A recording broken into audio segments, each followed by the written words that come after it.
Breaking news, 30 tao ang kumpirmadong nasawi sa pag-atake ng Air Force ng Pakistan sa lugar ng Khyber Pakhtunkhwa. Pero ang naturang pagsabog ay pinabubulaanan ng military ng Pakistan. Sinasabi na ang naturang pagsabog ay nangyari sa compound ng mga militanting grupo sa Pakistan na tinatawag na Pakistani Taliban. Ayon sa Pakistani military na ang naturang pagsabog ay sanhi ng mishandling ng mga sangkap ng paggawa ng bomba.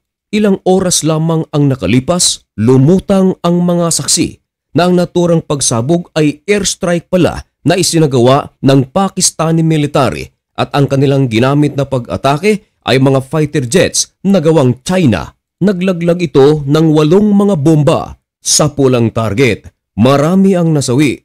Yan ang ating pag-uusapan sa videong ito. Pero bago ang lahat, dating gawi, baka naman pwedeng makahingi ng kaunting pabor. Pasubscribe naman ng maliit na channel na ito. Samahan mo na rin ng like ang videong ito at i-click ang notification bell. Napakalaki kasing tulong yan para sa aming mga content creators.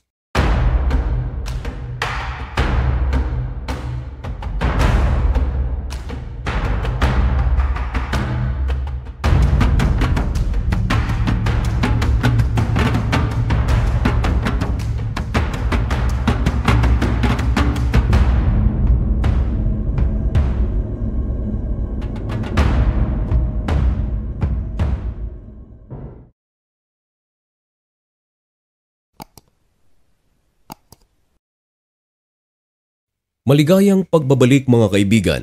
Kumusta kayong lahat? Ngayon ay September 23, 2025 at nagbabaga at napakabagong balita ang ating ihahatid sa inyo. Ito ay tungkol sa pinakabagong update sa Pakistan. Marahil ay isa ka sa mga sumusubaybay sa balitang labas ng bansa.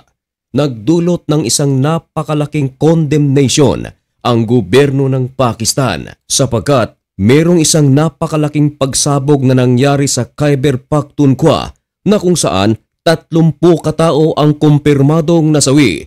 Iba-iba naman ang inuulat ng mga news agencies. Merong mga nagsasabi na 20 lang ang nasawi. Meron ding mga nagsasabi na 24 lamang ang nasawi. Pero ang pag-uulat ng mga numbers ng mga nasawi ay nagdidepende sa kung anong oras ito ibinalita. At ngayon ang pinaka-latest, umabot na sa 30 katao ang kumpirmadong nawalan ng buhay, kasama na ang mga babae, mga kabataan at sinasabing mga militanteng grupo. In total, 30. Sinasabi ng mga oposisyon o kritiko ng gobyerno ng Pakistan na ang kanilang bansa ay walang kakayanang protektahan ang kanilang sibilyan, mga negosyo at mga ari-arian dahil ayon sa mga kritiko, ang pagsabog na ito ay hindi man lang naprotektahan ng kanilang gobyerno. At ang malubha pa, ayon sa mga kritiko, ang pagsabog na ito ay walang ibang may gawa kundi ang kanilang Air Force.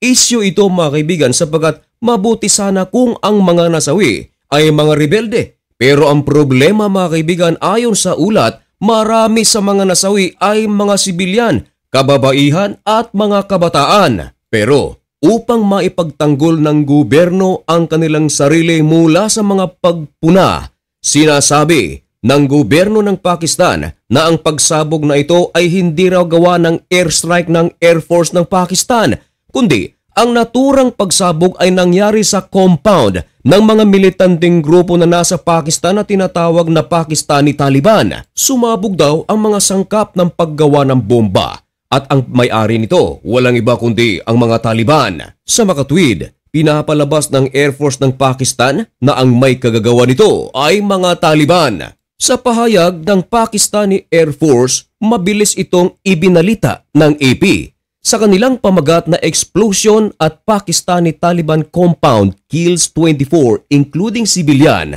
ang nilalaman ng ulat na iyan, pinapalabas ng gobyerno ng Pakistan na aksidente ang nangyari. Ibig sabihin, safe sila sa naturang pagkasawi ng 30 katao. Pero mga kaibigan, ilang oras lamang ang nakalipas, lumantad ang mga saksi sapagkat sinasabi sa mga nakasaksi na ang naturang pagsabog ay hindi aksidente kundi ang talagang pagsabog ay ginawa ng Air Force ng Pakistan at katunayan ayon sa mga saksi, ang Air Force gumamit ng mga fighter jets na gawang China at naglaglag ito ng 8 mga bomba sa targets. Ayon sa ulat ng NDTV, maliwanag dito mga kaibigan na 30 nga ang nasawi pero ang may kagagawan walang iba kundi ang Air Force ng Pakistan. Kaya dahil sa balitang ito, mabilis na kinunan ng pahayag ang gobyerno ng Pakistan tungkol sa mga kumalat na balita. Pero sa pagkakataong ito ay wala ng pahayag na binitawan ang gobyerno ng Pakistan. Libo-libo ang mga nagdalamhati dahil sa pangyayaring ito. Umusbong ang isang napakalaking kaguluhan sapagkat sinasabi ng mga kritiko at ang mga kaanak ng mga namatay na walang kakayanan ang kanilang bansa na protektahan ang kanilang sibilyan, ari-arian at mga negosyo na nasa kanilang bansa. Ayon sa mga kritiko, Air Force, military at iba pang mga sandatahang lakas ng Pakistan ang dapat na magprotekta sa mga sibilyan pero sila mismo ang pumapas lang dito. Kaya sigaw ng mga sibilyan, justice para sa mga nasawi. Ang 3 mga security officers ng Pakistan na una nang nagpahayag na wala daw airstrike na nangyari sa Tera. Pero ang nasabing 3 security officials ng Pakistan ngayon ay wala ng pahayag na binibitawan. Ayon sa ulat, hindi ito ang unang pagkakataon na ang gobyerno ng Pakistan ay nagsagawa ng operation sa Khyber. Marami ng pagkakataon na inatake ng gobyerno ng Pakistan ang Khyber dahil marami ditong mga nagtatago na Pakistani Taliban. Marami ang mga nagsasabi na sa ginawang operation ng Pakistani Air Force ay napagkamalan lamang ang lugar na akala nila ito ay pag-aari ng Pakistani Taliban pero malaking pagkakamali sapagkat mga sibilyan pala ang naninirahan dito.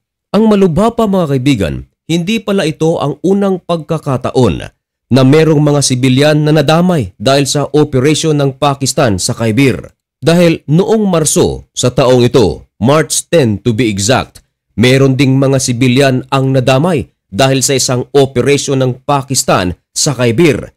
Tinarget kasi nito mga kaibigan ang area ng Katlang. Dito kasi mga kaibigan, ito ay puro bundok. Kaya marami dito sa mga rebelde ang nagtatago. Naging battle zone na rin ito sa maraming pagkakataon.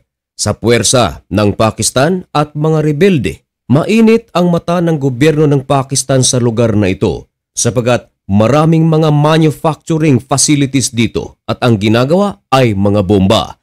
Pero ito mga kaibigan ay kontrolado ng Pakistan. At kung kayo naman ang tatanungin mga kaibigan, naniniwala ba kayo sa pahayag ng Pakistan na ang naturang pagsabog ay isang aksidente?